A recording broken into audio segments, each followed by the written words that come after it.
जय श्री कृष्णा।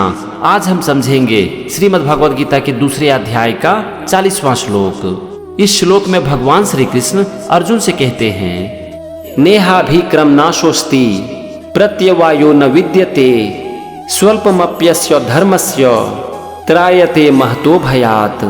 चलो सबसे पहले हम श्लोक के एक एक शब्द का मतलब समझते हैं, फिर हम समझेंगे पूरे श्लोक का मतलब। सबसे पहला शब्द है नेहाभिक्रम नाशोस्ति। यहाँ पर है 4 शब्द, नौ, इह, अभिक्रम नाशः और अस्ति। यहाँ पर इह का मतलब होता है इसमें, नौ मतलब नहीं, अस्ति मतलब है, और अभिक्रम नाशः का मतलब होता है हमारे कर्म से हानि। यहाँ पर कर्म का मतलब है निस्वार्थ कर्म। इसके बाद है प्रत्यवायो न विद्यते। प्रत्यवाय का मतलब होता है उल्टा परिणाम। नौ मतलब नहीं और विद्यते मतलब है। तो यहाँ पर पहले लाइन का मतलब हो गया कि कर्म से ना तो कोई हानि होती है और ना ही उसका कोई उल्टा परिणाम मिलता है। मतलब कि अगर कोई अपने कर्म को निस्वार्थ भाव से करता है तो उससे ना तो कोई हानि होती है और ना ही उसका कोई उल्टा परिणाम मिलता है।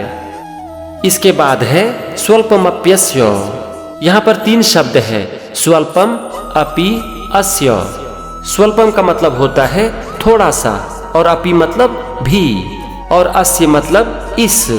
फिर है धर्मस्य। धर्मस्य मतलब धर्म का। तो स्वल्पमस्य धर्मस्य का मतलब हो गया इस धर्म का थोड़ा सा पालन भी। यहाँ पर भगवान किस धर्म की बात कर रहे हैं? यहाँ पर भगवान बात कर रहे हैं निस्वार्थ कर्म की, और इसी को धर्म बता रहे हैं। इसके बाद है त्रायते। त्रायते का मतलब होता है रक्षा करता है।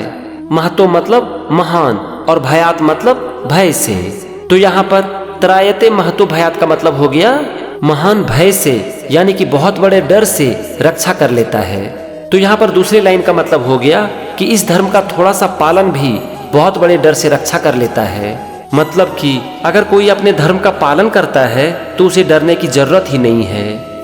हमने दोनों लाइन का मतलब समझ लिया। चलो अब हम समझते हैं पूरे श्लोक का मतलब। भगवान अर्जुन से कहते हैं कि हे अर्जुन, निस्वार्थ भाव से किया गया कर्म कभी भी हानि या फिर किसी भी प्रकार का प्रतिकूल परिणाम नहीं देता। इस धर्म का थोड़ा सा पालन भी किसी को बहुत बड़े डर से बचाता है।